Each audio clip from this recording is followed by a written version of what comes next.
Friends, welcome to let's educate. मैं हूं प्रीति सिंह। आज हम लोग हिंदी में समास को समझेंगे। ठीक है, कुछ ट्रिक के माध्यम से हम कोशिश करेंगे आप सबको समझाने के लिए। अगर आप लोग को अच्छा लगेगा हमारा ये समास चैप्टर को पढ़ाना तो प्लीज़ जुड़ने के लिए लाइक और सब्सक्राइब कीजिएगा। ठीक है, चलिए समास के बारे में कुछ समझते हैं। समास का तात्पर्य है संक्षिप्तीकरण। क्या है समास का तात्पर्य? संक्षिप्तीकरण। जहाँ पर कम से कम शब्दों में अधिक अर्थ को प्रकट किया जाए वह समास कहलाता है। क्या? कम से कम शब्दों में अधिक अर्थ को प्रकट किया जाए वह क्या कहलाता है? समास कहलाता है। रसोई के लिए घर, अगर इसको कम अर्थ में समझाना होगा तो इसको क्या कहेंगे हम? रसोई घर। ठीक है, जैसे हाथ के लिए कड़ी। ठीक है, अब इसको कम से कम शब्दों में बताना होगा तो हम क्या कहेंगे? हथकड़ी। ठीक है, समास के कितने भेद होते हैं? समास के 6 भेद होते हैं। समास के कौन कौन से 6 भेद हैं? अव्ययी भाव समास, द्विगु समास, तत्पुरुष समास, द्वंद्व समास, कर्मधारय समास, बहुव्रीहि समास। ये 6 समास के प्रकार हैं। इसको हम एक एक करके समझेंगे। ठीक है, ट्रिक के माध्यम से भी।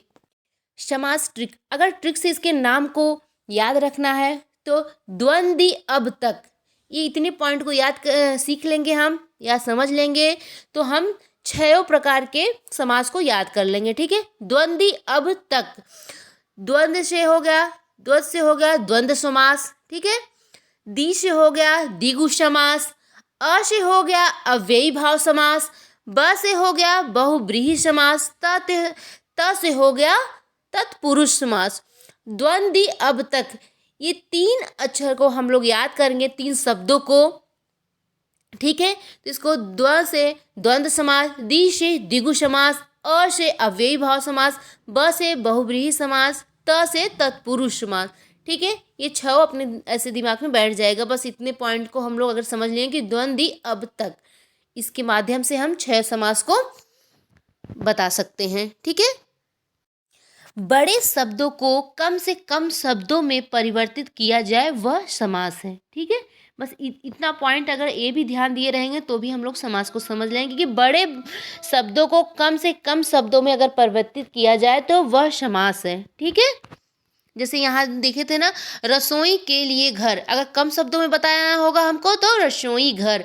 फिर हाथ के लिए कड़ी, कम शब्दों में बताना होगा तो हथकड़ी। ठीक है, ऐसे हम लोग समझेंगे। और इसके प्रकार को भी हम लोग ऐसे द्वंद्वी अब तक के ट्रिक लगा के हम बता सकते हैं 6 समास को।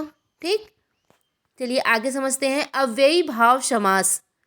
अव्ययी भाव समास, इसकी प्रथम पद प्रधान होते हैं। ठीक है, अव्ययी भाव समास का प्रथम पद प्रधान होता है। ठीक है, जिस शब्दों में प्रारंभ में उपसर्ग जुड़े हों वह अव्ययी भाव समास कहलाएगा। ठीक है, जिस शब्दों के प्रारंभ में उपसर्ग हो, और उपसर्ग 3-4 उपसर्ग ये ध्यान दीजिएगा कौन कौन से हैं?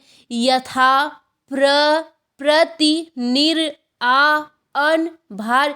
यह उपसर्ग अगर प्रारंभ में जुड़े हों तो यह अव्ययी भाव समास कहलाएंगे। ठीक है, जैसे यथा शक्ति। ठीक है, यथा उपसर्ग है, ठीक, शक्ति से जुड़ गया तो यथा शक्ति हो गया, तो ये अव्ययी भाव समास है।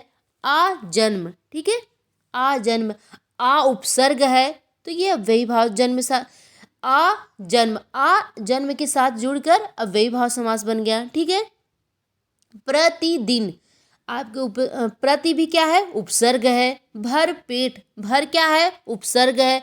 प्रति वर्ष, प्रति क्या है? उपसर्ग है। आमरण, आ क्या है? उपसर्ग है। ठीक है, आ जन्म, आ क्या है आपका? उपसर्ग है, जन्म के साथ मिल गया। ठीक है, ऐसे उपसर्ग आप याद कर समझ लेंगे कि कितने उपसर्ग यथा, प्रति, निर, आ, अगर ये प्रारंभ में जन्म से, वर्ष से, आमरण से सबसे जुड़े हैं उपसर्ग, तब ये अव्ययी भाव समास कहलाएंगे। ठीक है, एक पॉइंट बाद आप लोग ध्यान दीजिएगा, अगर शब्द में पहले उपसर्ग लगा है तो वह अव्ययी भाव समास है। ठीक है, अव्ययी भाव समास की यही पहचान है कि उसमें उपसर्ग जुड़ा होता है। देखिए, आ जन्म, आ उपसर्ग जुड़ा है, प्रतिवर्ष प्रति उपसर्ग जुड़ा है, प्रतिदिन दिन में प्रति उपसर्ग जुड़ा है, आमरण मरण में आ उपसर्ग जुड़ा है। यह सब अव्ययी भाव समास हैं।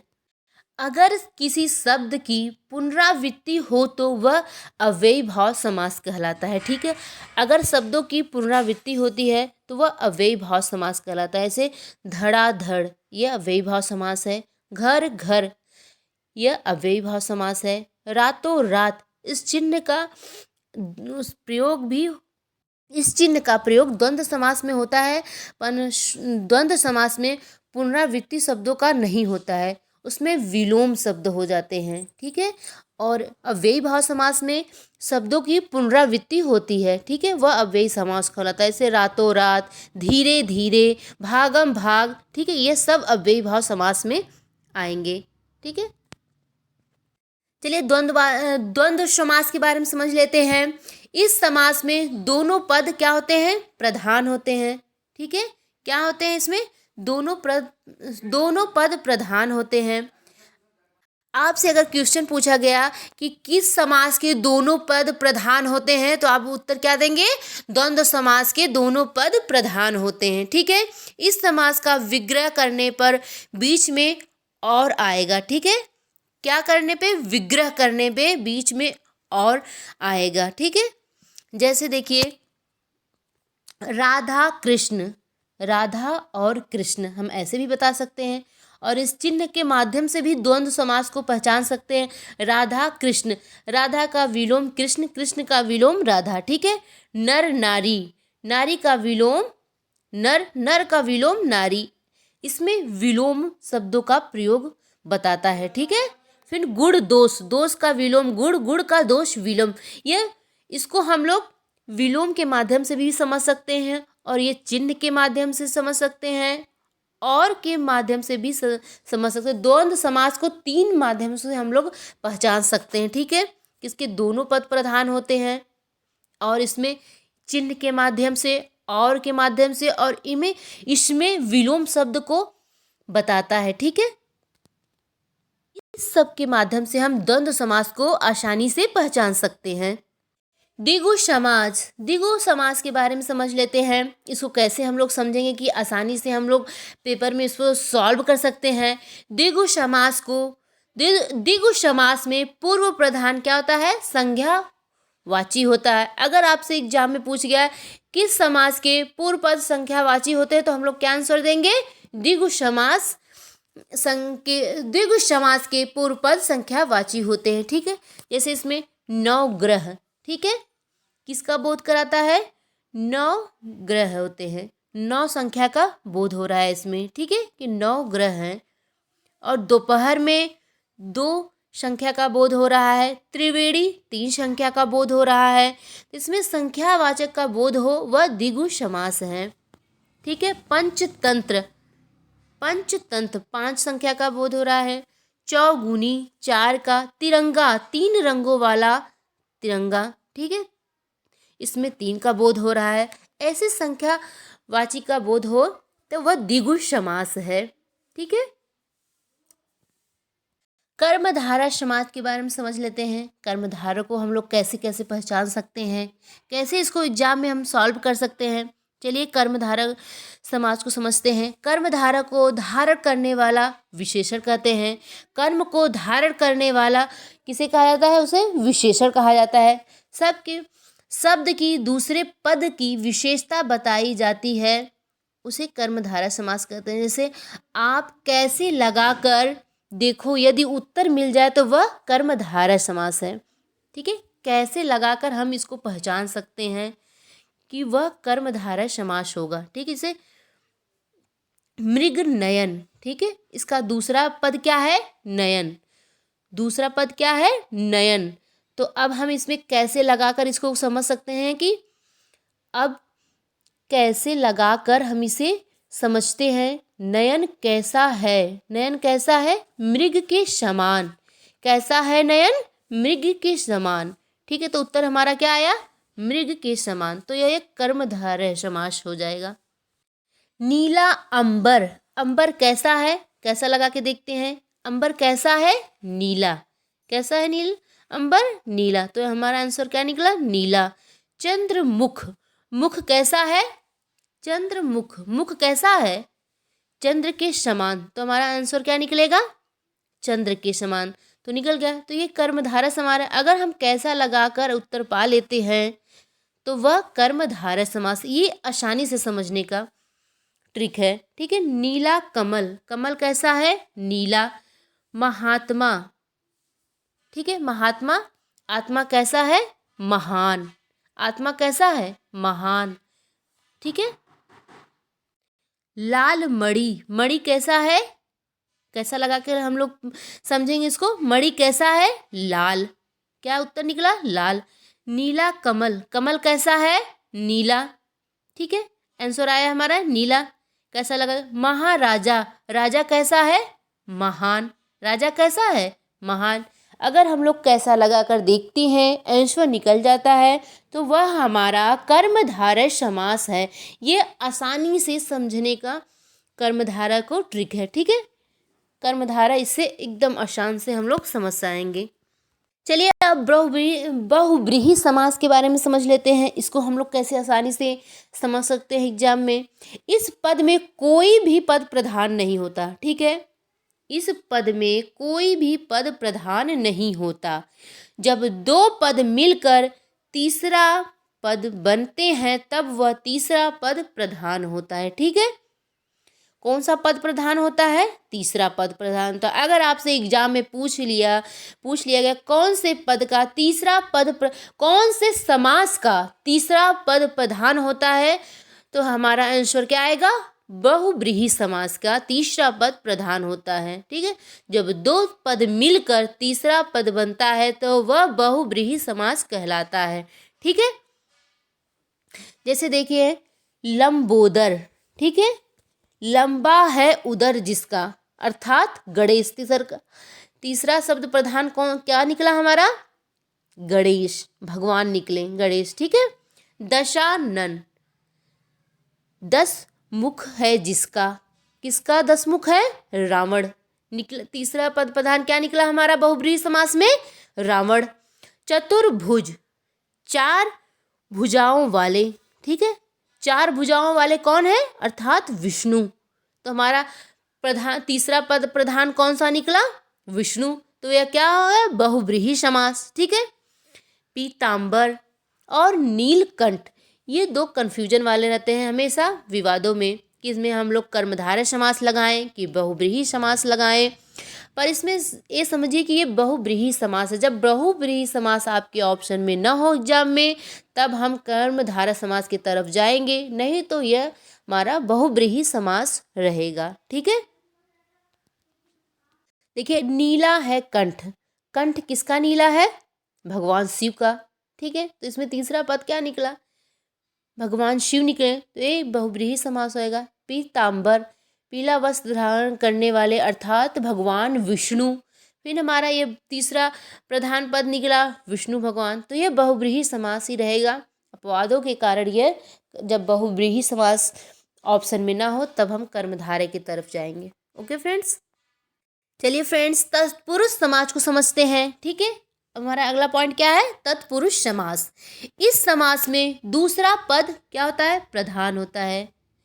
किस समास का दूसरा पद प्रधान होता है? अगर क्वेश्चन में पूछ दिया गया तो हम बताएंगे तत्पुरुष समास।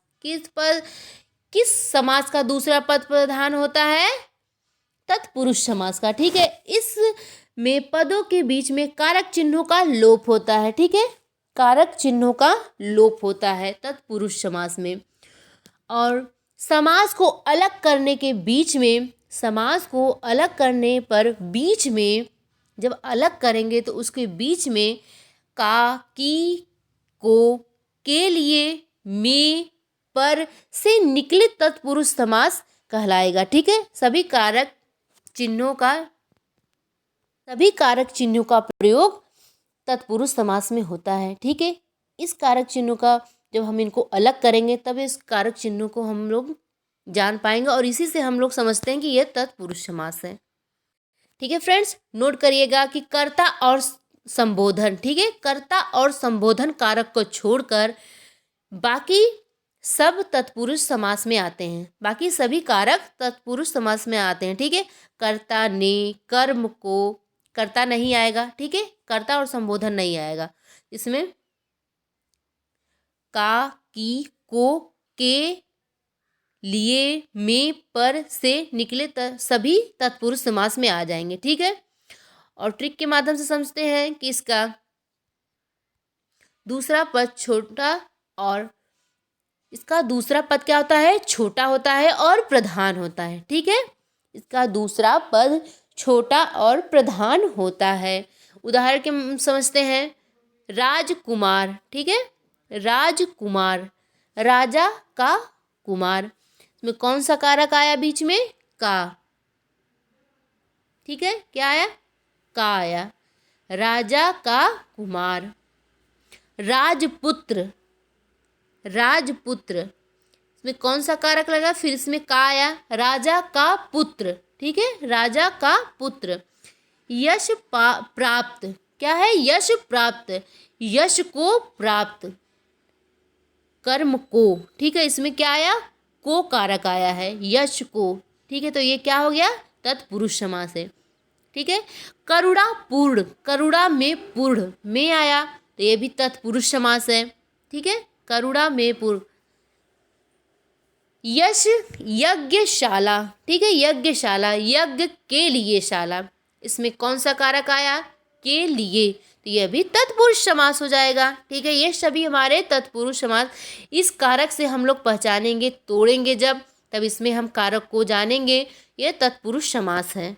ठीक है फ्रेंड्स, एक बार सभी समासों को हम रिवाइज कर लेते हैं। अव्ययी भाव समास, अव्ययी भाव समास में कौन सा पद प्रधान होता है, प्रथम पद प्रधान होता है। ठीक है, कौन सा पद प्रधान होता है अव्ययी भाव में, प्रथम पद प्रधान होता है। और तत्पुरुष समास में कौन सा पद प्रधान होता है, दूसरा पद प्रधान होता है। ठीक है, और इसको कारक के माध्यम से पहचानेंगे, का, की, को, के लिए, में, पर से निकलने वाले सभी तत्पुरुष समास में होंगे। ठीक है, और इसका पद छोटा होता है, इसका दूसरा पद छोटा होता है। द्वंद्व समास को पहचानेंगे कैसे हम लोग, इस समास में दोनों पद ही प्रधान होते हैं। ठीक है, इस समास, द्वंद्व समास में दोनों पद प्रधान होते हैं, और बीच में और चिन्ह के माध्यम से हम द्वंद्व समास को पहचानेंगे। ठीक है, और विलोम शब्द भी द्वंद्व समास में हमको बतलाता है, जैसे राधा कृष्ण, नर नारी, नारी का विलोम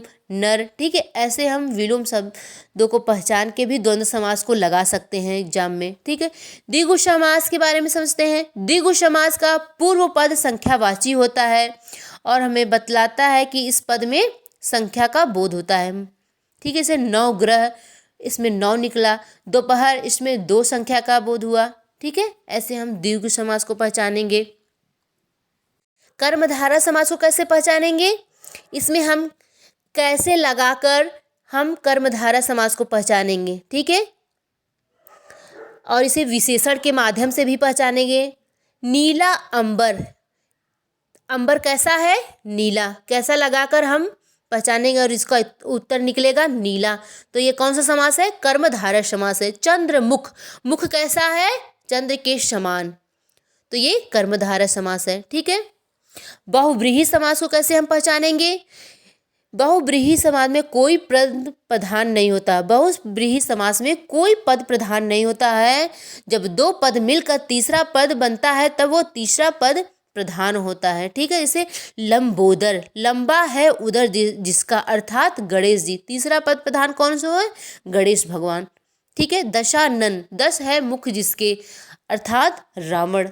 ठीक है, ये सब आप कारक को हम लोग रिवाइज कर लें, ध्यान दीजिएगा फ्रेंड्स, कैसे इसको पहचानेंगे। 1-2 बार रिवाइज करेंगे तो यह समास आ जाएगा समझ में। ठीक है, अगर आप सबको यह वीडियो हमारा अच्छा लगा हो तो जुड़ने के लिए लाइक और सब्सक्राइब कीजिएगा फ्रेंड्स। आप सभी को थैंक यू।